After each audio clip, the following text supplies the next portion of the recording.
Good morning to all of you. We, all of us, assembled here for what? राष्ट्र निर्माण। राष्ट्र निर्माण के लिए हम लोग एक नींव डालने के लिए आए हुए हैं कि राष्ट्र निर्माण कैसे करें। और यह एक व्यक्ति से शुरुआत होती है। व्यक्ति से वो चीजें समाज तक जाती है, समाज से वो चीजें राज्य तक जाती है, राज्य से वो देश तक जाती है और अपना एक अंतर्राष्ट्रीय स्वरूप अख्तियार करती है। वास्तव में जो व्यक्ति है और व्यक्तित्व उसका, यह इनसेपरेबल होता है। एक अवियोज्य संबंध होता है व्यक्ति और व्यक्तित्व का, और इसकी शुरुआत होती है हमारे छात्र जीवन से, हमारे नन्हे मुन्ने स्वरूप से शुरुआत होती है। और इसका शुरुआत ही किसी भी देश को एक महान देश बनाता है, एक विश्व गुरु बनाता है। हमारा देश, हमारा जो स्टोरी ऑफ सिविलाइजेशन है, यही सुंदरता है। बच्चे अपने बचपन को बनाए रखते हैं और इसी के साथ साथ सब कुछ संभालते हैं, और हमें इस बचपन को ही बनाए रखना है और चरित्र निर्माण करना है, उसके व्यक्तित्व का विकास करना है।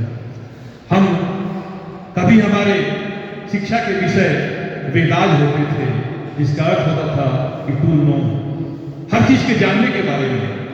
और यही से शुरू होता है कि व्हाट आई एम, तो हम, मैं कौन हूं। और इसी का जवाब मिलता है आगे चल करके कि तत्वमसि, तुम वह है। और फिर उसको समझ में आती है कि अहम ब्रह्मास्मि, मैं ही ब्रह्म हूं। यह दूसरे ग्रंथों में भी ऐसा ही है।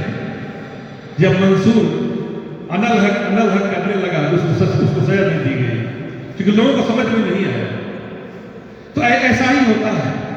तो कभी विषय हमारे वेदांत थे, ब्राह्मण थे, अरण्य में जाकर के जंगल में लोगों ने चिंतन किया तो आरण्यक हुए, उपनिषद हुए, जो कि वर्ल्ड का आज भी मेटाफिजिक्स का सबसे बड़ा थॉट कहा जाता है, जिसमें उप का समीप होता है, नी का अध्यात्मक होता है और सद के चार अर्थ होते हैं। बैठना, अविद्या का नाश करना, ब्रह्म विद्या को प्राप्त करना और तजन दुर्भाग्य को शिथिल करना।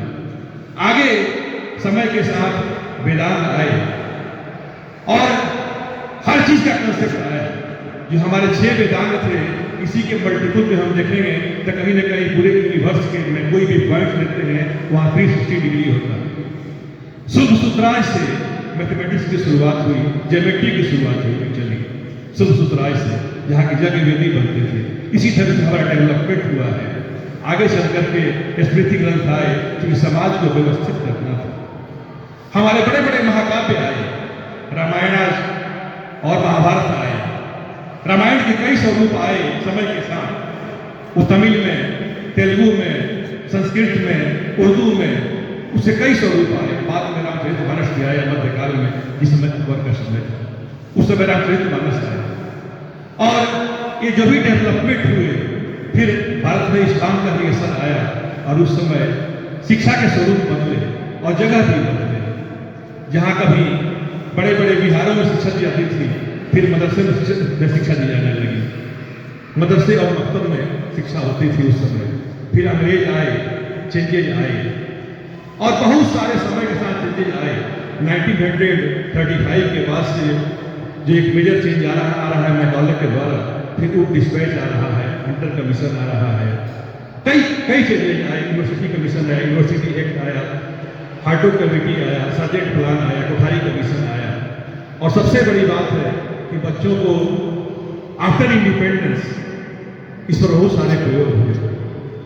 एजुकेशन का लोड कैसे कम किया जाए और बच्चों के व्यक्तित्व का अंग बनाया जाए शिक्षा को। उसमें जो भी चीजें हैं वो अंतर्निहित रूप से डाल दी जाए, ताकि वो अपने में कहीं भी आत्म साक्षात्कार में विफलता नहीं हो।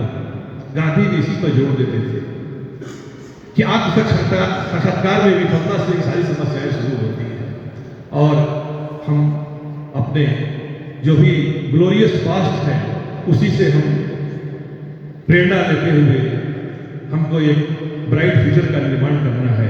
इन्हीं शब्दों के साथ थैंक यू वेरी मच।